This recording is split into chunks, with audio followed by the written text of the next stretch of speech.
अस्सलामुअलैकुम dear student, how are you. उम्मीद है कि आप अल्लाह ताला के हिफ्ज़ ईमान में होंगे। तो dear student, introduction to statistical theory part 2 Sher Mohammad Chaudhary जो हमने बुक स्टार्ट की हुई थी, इसके हमने पहले चैप्टर के कुछ क्वेश्चंस देख लिए हैं। अब हम उसके पिछली वीडियोस में हमने स्ट्रेटम के हवाले से उसका एग्जाम्पल की थी, ठीक है। तो आज हम उसकी नेक्स्ट एग्जाम्पल को सॉल्व करते हैं जो कि स्ट्रेटम के हवाले से ही है। तो डियर स्टूडेंट, हम अपना जो है लेक्चर स्टार्ट करते हैं। हम सबसे पहले एग्जाम्पल देखते हैं। तो डियर स्टूडेंट, हमारे पास एग्जाम्पल नंबर 6 है। Select a stratified random sample of size n is equal to 15 by proportional allocation from the following population, find the sample mean and the estimate of the population mean. तो dear student, ये हमारे पास stratified random sampling है, उसके जो types है proportional allocation उस हवाले से हमारे पास गिवन है। और पिछली वीडियोज़ में हमने प्रोपोर्शनल एलोकेशन की डेफिनेशन और उसका फार्मूला डिस्कस किया था। तो आज हम नेक्स्ट देखते हैं अपना। तो उसके बाद हम इसके देखते हैं कि यहाँ पे उन्होंने हमें 2 स्ट्रेटम दिए हैं, ठीक है। और उन्होंने कहा है कि हमने फाइंड क्या करना है कि सैंपल मीन फाइंड करना है, उसके बाद हमने पॉपुलेशन मीन फाइंड करना है। तो डियर स्टूडेंट, हम इसका सोल्यूशन स्टार्ट करते हैं। तो इसका सोल्यूशन हम देखते हैं। स्ट्रेटम 1 हमारे पास है 12, 14 और 13 और 8। और हमारे पास स्ट्रेटम 2 है 25, 30, 40, 35, 44, 28। स्ट्रेटम 1 जो है वो टोटल 4 वैल्यू है, 1, 2, 3 एंड 4। तो हमारे पास NI क्या है, 4 होगा। स्ट्रेटम 2 देखें, 1, 2, 3, 4, 5 एंड 6। तो ये हमारे पास N2 6 होगा। अब हमने टोटल N देखना है। टोटल N हम इन दोनों को ऐड करेंगे तो हमारे पास टोटल N की वैल्यूज़ आ जाएगी। अब ये हमारे पास है प्रोपोर्शनल एलोकेशन का फार्मूला, ठीक है।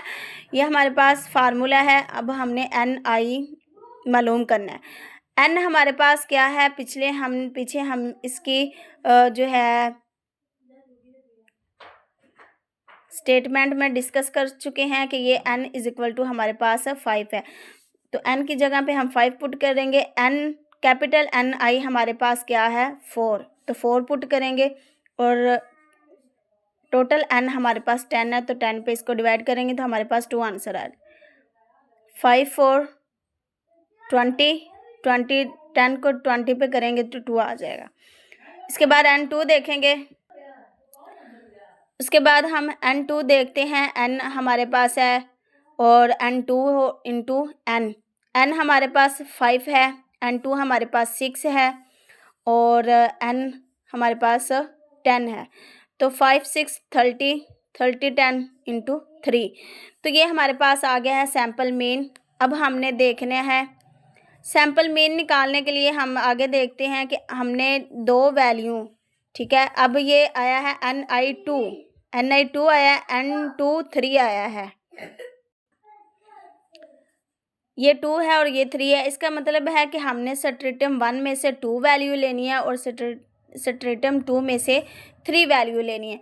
तो आप अपनी मर्ज़ी से भी कोई भी सिलेक्ट कर सकते हैं, ठीक है। ज़रूरी नहीं है जो मैंने सिलेक्ट की है आपने भी वही करनी है। आप कोई भी जो है सिलेक्ट कर लें, 2 वैल्यू स्ट्रेटम 1 से और 3 वैल्यू स्ट्रेटम 2 से।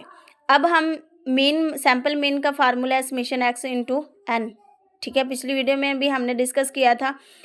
तो आपने समेशन x यानी ये हमारे पास जो 5 वैल्यू हैं इन सब को करना है सम, फिर इनके टोटल पे हमने इसको डिवाइड कर देना है। तो ये हमारे पास सैम्पल मीन आ जाएगा। पॉपुलेशन मीन निकालने के लिए हमारे पास ये फार्मूला है NI into N, XI plus N2 into N और X2। तो ये हम मीन निकालते हैं, ठीक है। अब NI वो हमारे पास है 4 पुट करेंगे। कैपिटल N हमारे पास 10 है, वो हम पुट करेंगे। और XI हमारे पास 13 है, वो हम पुट करेंगे। ओके, इसी तरह जैसे ये हमने निकाला है XI, इसी तरह हम XI2 भी निकाल लेंगे। वो 6N 2 6 है और कैपिटल N 10 और XI की जगह X2 की जगह पे हम 94 पुट करेंगे। तो सिंपल हम इसकी कैलकुलेशन करेंगे तो स्टूडेंट ये हमारे पास आंसर आ जाएगा। ये हमारे पास पॉपुलेशन मीन है, ये हमारे पास सैंपल मीन है। तो यहाँ पे हमारा आज का लेक्चर भी स्टार्ट होता है। अब मिलते हैं नेक्स्ट वीडियो में, तब तक अपना बहुत सारा ख्याल रखें, दुआ में याद रखिएगा। अल्लाह हाफिज़।